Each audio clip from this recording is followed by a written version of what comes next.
Hi, I'm Sophie Foster, and welcome to Can We Talk About That? The new podcast produced by DASO and Ingamo Homes, the women's shelters in Oxford County, and the podcast where we break down gender-based violence and how it shows up in our everyday lives.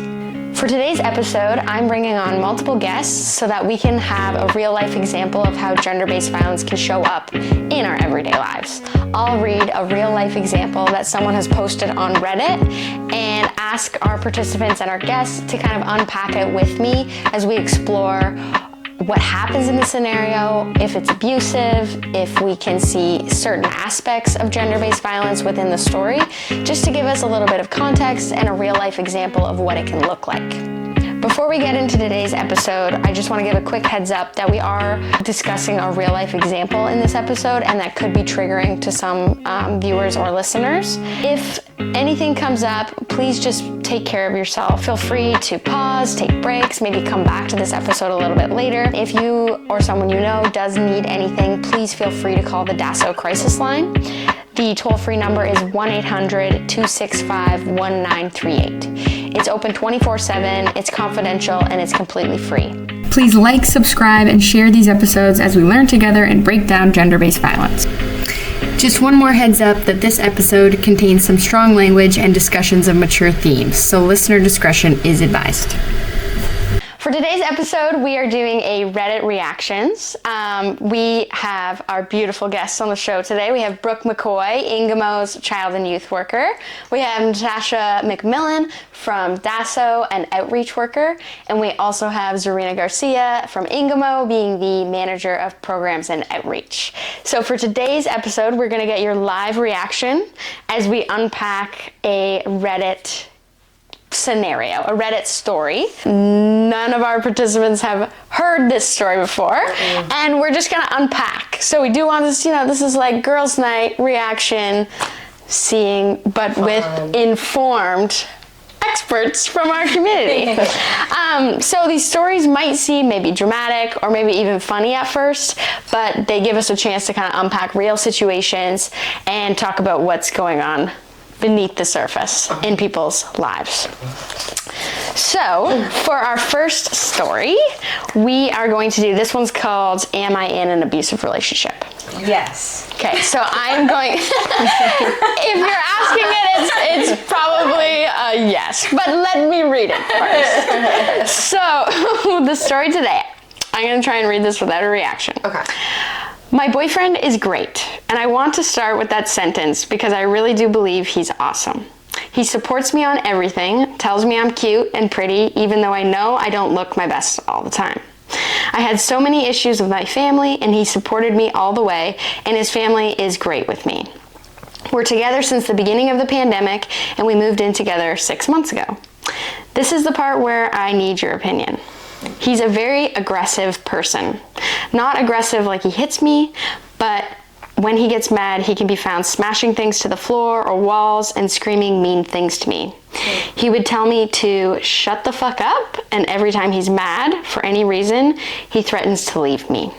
He's very controlling around the house, and I feel like I can't even touch things in my own kitchen. He does this at least twice per month. He barely ever apologizes, waits for a couple of days, and then asks me to have sex with him.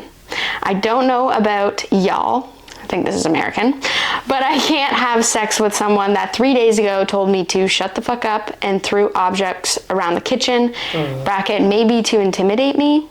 There are times I really don't feel safe. What are our gut reactions? There's a lot of red flags there. There's a lot of red flags. Yeah. Are there any that are like, whoa, that's a big one? Are there any that stuck with you? I think she hit the nail on the head with the intimidation Definitely. behavior. Yes. Yeah, that's exactly what I was thinking of with the, aggressive talk or throwing objects, maybe not directly at her, but just showing his aggression and his anger. And, I think the threats to, threatening to leave, it kind of sounds like in the beginning that there's a little bit of inner insecurities. When she says, he tells me I'm pretty, even though I know I don't look my best. So it kind of sounds like there's a little bit of manipulation there. It's also a pattern. Like she Absolutely. says, he does this at least twice a month. Absolutely. This isn't like Right. he got fired and it's been a bad week. Right. It's like a constant. Right. Yep. It doesn't sound like he's taking any accountability for his actions. He's just hoping to continue as if nothing happened after a few days. Yeah, interesting too that instead of apologizing and recognizing that he did something wrong, he's asking to have sex with her and acting like, you know what I mean? Yeah, what do you guys think of that? Ick. Ick, yep. One word answer. Totally. Yeah, I think that, like, it sounds very common, though, in an abusive relationship. There's a bit of that, like, the love bombing manipulation. Right. Although she didn't say, you know, he says, I love you, and all those things. It's very similar to the, you know, you're so pretty, you're so cute, you look great, etc. And so giving her the affection and the attention, but then when he loses his shit, he blows up. And then becomes aggressive towards her. She becomes the pincushion, and so absorbs all of the wounding or whatever it is that he's triggered about. Yeah, ick. Because then the aftermath is, I don't take accountability, I don't actually address what happened or what I did to you, the harm I caused, and yet I want access to your body. Right. That's disgusting. So Yep. Well, and too, it's like emotional whiplash. Absolutely. Like it's like, oh, I love you, let me connect with you. It's that classic cycle that we see of like what you said, love bombing, and then blow up, and then maybe apologize or like connect by having sex, pretend everything's fine, and then say, I'll be better. Yep. And then it starts all over again. Yeah. Blech. I know. And it's confusing, like for victims too. It's confusing to have that whiplash of, oh, you love me, and it seems like she's a little bit in doubt. Yep. Right. At the beginning, starting it. She's writing it. Yeah. Well, And that's probably because, like, things aren't bad every second of the day, every day. So it's confusing in her mind of what is actually happening here. So yes, you are in an abusive relationship. yeah, I think that's totally fair. One thing I did want to bring up too is that what do you guys think about how, you know, he hasn't been physically abusive necessarily like to her, but he is doing that physical intimidation? Like, I know you mentioned like red flags. Right. So do you think eventually maybe he could be physically abusive with her? Possibly. But I think that even the way you just described it of that cycle, like that's abuse in itself, you know? And I think one of the things we're trying to do with this podcast is to let people know that abuse isn't just physical. And so, you know, maybe he won't become physical with her, but that intimidation, that cycle, that manipulation, all of that in itself is just as damaging. So it's possible, maybe, but I think even just, you know, destroying her stuff or controlling her kitchen or her items and things like that is abusive in itself. Yeah. Well, and about the kitchen point too. She didn't say much about that, but she mentioned, you know, she's not allowed to do stuff in the kitchen now, and it's her house. Right. What would you guys say about that? I mean, that's a form of control. Is there anything else you'd add about that? It doesn't seem, she didn't mention a lot that would be like emotional abuse. Am I wrong about that? Wait, that doesn't seem like emotional abuse? Well, I don't know. What would you name in this that would be like emotional abuse? It's clear there's like physical intimidation. I guess that could be emotional abuse. And then this piece about, you know, connecting through sex. Well, I think the playing on, you know, I'm gonna leave you, the threatening of that, definitely, you know, he's, like I said a little bit earlier, kind of sounds like he's kind of playing on her insecurities a little bit. So there's a little bit of that love bombing happening where you're so pretty, you're so cute, and then 10 minutes later he's telling her to shut the fuck up. That's psychological abuse. Absolutely. Yeah. Which, I mean, the psychological and the emotional go hand in hand, because like he's abusing, I don't want to say like the fragility of her emotions, but triggering a fragile state in her, like walking around your kitchen not feeling like you can touch anything. That's almost like I'm walking through landmines, because any of these things could trigger him to blow up. And so that's not like, that's giving emotional abuse for sure. It's just it might not be super clear in the way that she had described it, because I think she's also trying to be a bit protective of him by not really sharing how it's impacting her emotionally to the fullest. Like, Yes. it did sound like she was protecting him in the description, but still trying to validate or have that external validation, I'm assuming, from, like, Reddit readers around, like, am I actually experiencing what I'm experiencing? Is it okay that I feel this way about him, or that I suspect that these are, like, red flags? What's going on?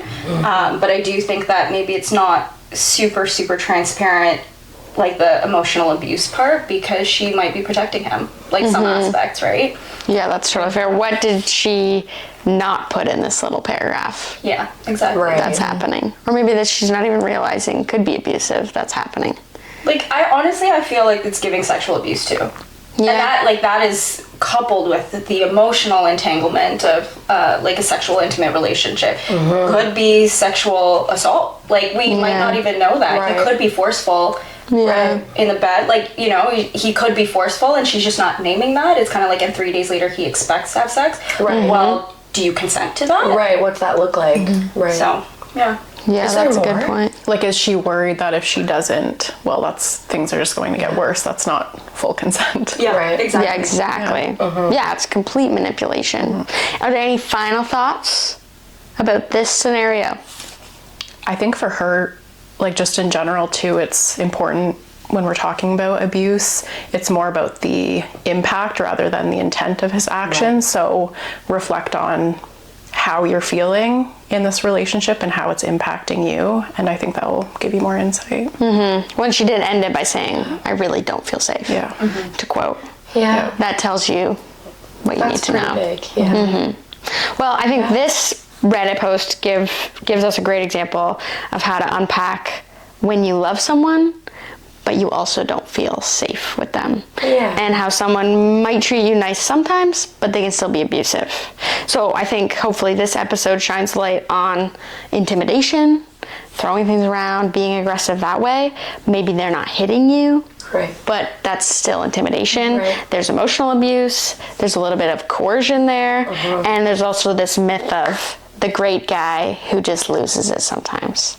So it's subtle, but it's messy and it's ick, to quote Czarina.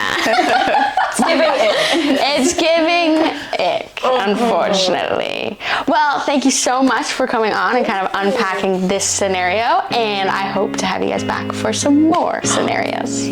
Thank you. I think you will. Thanks so much for listening to this episode of Can We Talk About That? A Reddit reactions episode I think is really helpful and gives a little bit more context to what gender-based violence can look like in an everyday situation and in an everyday relationship. Again, gender-based violence shows up in our friends, our family, and our neighbors' lives. It's not outsiders, it's the people that we love. We hope to see you in the next episode as we continue to unpack gender-based violence in our everyday lives.